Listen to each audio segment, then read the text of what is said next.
আলাইকুম। ফারহানা রান্নাঘর থেকে আপনাদের সবাইকে স্বাগতম জানাচ্ছি। আজকে আমি একটি মজাদার সবজি রান্না করব। এখানে আমি 250 গ্রাম মিষ্টি কুমড়া আর অর্ধেক আলু এইভাবে মিডিয়াম সাইজ করে কেটে নিয়েছি, আর 250 গ্রাম একটু বেশি পুঁই শাক নিয়েছি। এভাবে আপনারা আপনাদের মন মতো পুঁই শাক এবং মিষ্টি কুমড়া কেটে নিতে পারেন। এটা আমাদের কুষ্টিয়ার একটা ঐতিহ্যবাহী খাবার। এই সবজিটি রান্না করলে কোনো মাছ গোশ সেদিন প্রয়োজন পড়ে না। এই সবজি রান্না করে আপনারা 1 প্লেট ভাত খেয়ে অনায়াসে উঠতে পারবেন। এবার আমি কেটে রাখা সবজিগুলো একসঙ্গে মিশিয়ে ভালোভাবে ধুয়ে নিব।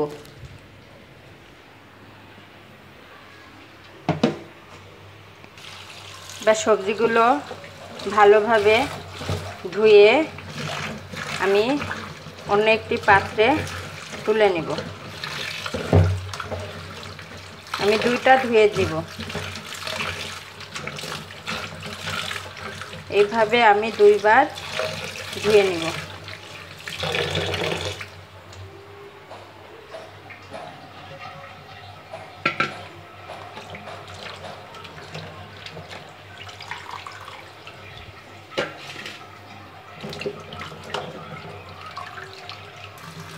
আমি আরও একবার ধুয়ে নেব।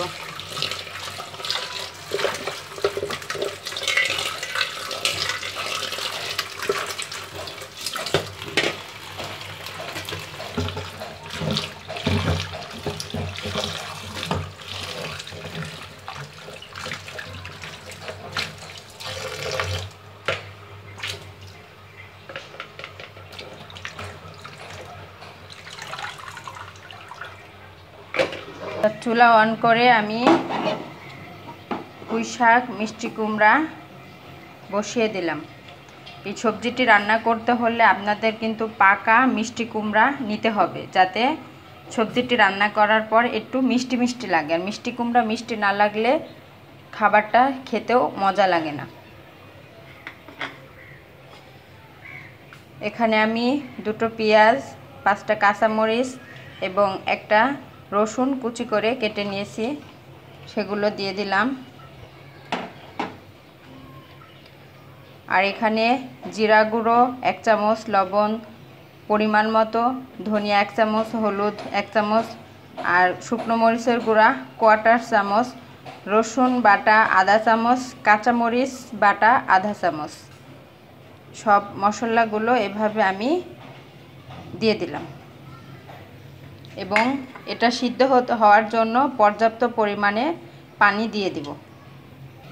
আমি 1 মগ পানি দিয়ে দিলাম এবং সবজি থেকে কিছু পানি বের হয়ে যাবে।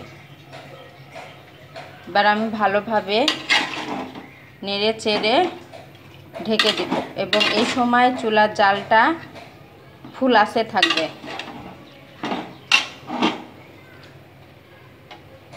ভালোভাবে আমি মশলার সাথে সবজিগুলো নেড়ে চেড়ে মিশিয়ে নিয়েছি। এবার আমি ঢেকে দিলাম। আমার রান্নাটি যদি আপনাদের ভালো লেগে থাকে অবশ্যই আমার চ্যানেলটি সাবস্ক্রাইব করবেন, পাশে থাকা বেল আইকনটি ক্লিক করবেন এবং একটা লাইক ও কমেন্ট করে জানাবেন। কিছুক্ষণ পর ঢাকনা তুলে আমি সবজিগুলো নেড়ে দেব। দেখছেন আমি পানি দিয়েছি 1 কাপ, পানি বের হয়েছে অনেক। এই পানিতেই আমার সবজি সিদ্ধ হয়ে যাবে।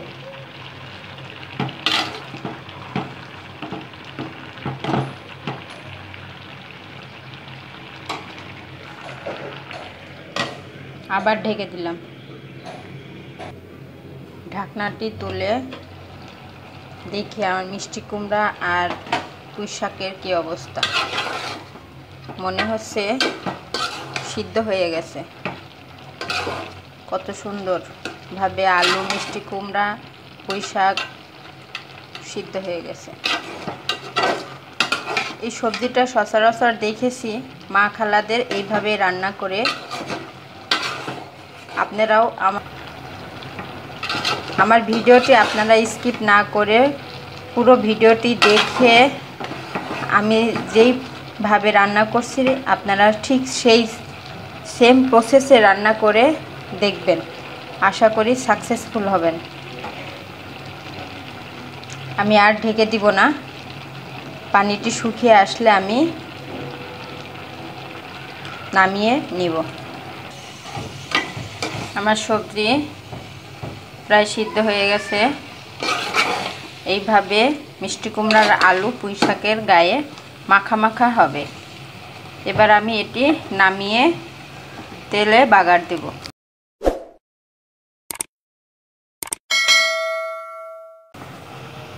চুলায় আমি কড়াই বসিয়ে দিয়েছি। এবার পরিমাণ মতো তেল দেব।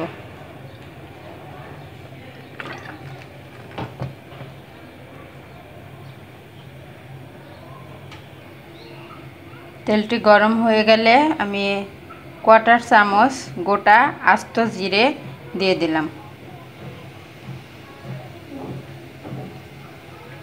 তেলে জিরাটা একটু হালকা ভেজে নিব। কুচি করে রাখা আস্ত একটা রসুন দিয়ে দিলাম।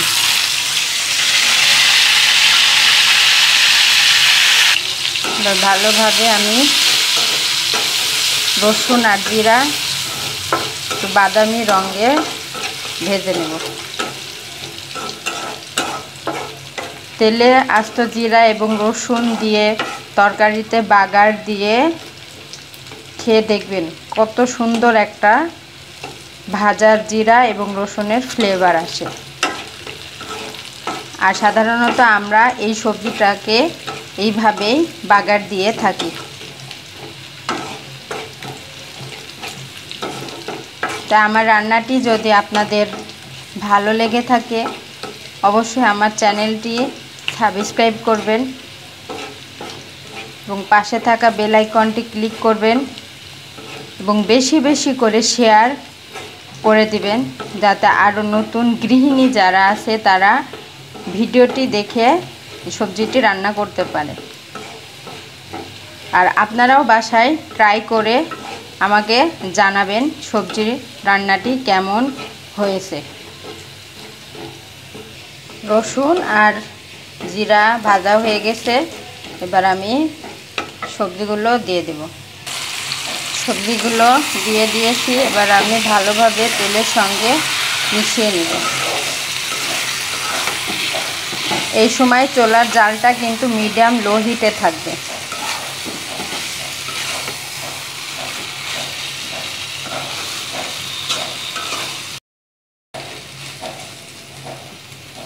আমি 5 মিনিট মৃদু আঁচে রেখে দেব।